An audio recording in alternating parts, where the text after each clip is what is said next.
आलमी यौम सफाई पर निजी तंजीमों की जानिब से साहिल पर सफाई मुहिम जारी है। शहरियों की बड़ी तादाद ने मुहिम में हिस्सा लिया है। इसी हवाले से मजीद बात कर लेते हैं अपनी नुमाइंदा मरियम हसन से। मरियम, बताइएगा यहाँ पर क्या सूरत हाल है सफाई के हवाले से?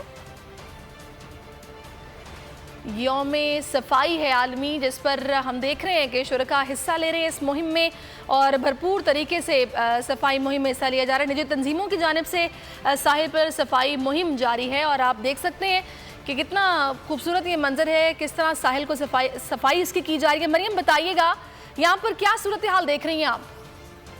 पाकिस्तान में भी दुनिया भर की तरह आज 18 सितंबर को वर्ल्ड क्लीनिंग डे जो है मनाया जा रहा है और इस वक्त हम साहिल समुंदर पर मौजूद हैं। यहाँ पर निजी तंजीमों की जानिब से जो है साहिल की सफाई जो है वो की जा रही है। मुख्तलिफ वॉलंटियर्स और उसके साथ साथ अहलियान कायद जो हैं वो यहाँ पर मौजूद हैं, जो कि इस ड्राइव का हिस्सा हैं और यहाँ से जो है कचरा उठाया जा रहा है। कुछ वॉलंटियर्स हमारे साथ भी मौजूद हैं, उनसे बात कर लेते हैं। आप लोग क्या मैसेज जो है वो देना चाह रहे हैं शहरियों को आज की इस ड्राइव के थ्रू? जी, हम ये मैसेज देना चाह रहे हैं कि लोगों को चाहिए कि कचरा बिल्कुल भी ना करें। बहुत ही गंदगी चीज़ें थी यहाँ पे, बहुत गलीज़ थी। हमने काफ़ी मेहनत से अच्छा खासा कचरा उठाया है। तो इसी तरह से अगर आप जो है कोशिश करें कि आप लोग कचरा अपने साथ घर लेके जाएं और वहीं पे आप लोग सही से डिस्पोज करें या समंदर पे ना फेंकें। शहरियों को चाहिए कि वो अपने इतराफ़ को और ख़ासकर समुंदर को जो है वो मरियम, बहुत शुक्रिया आपका।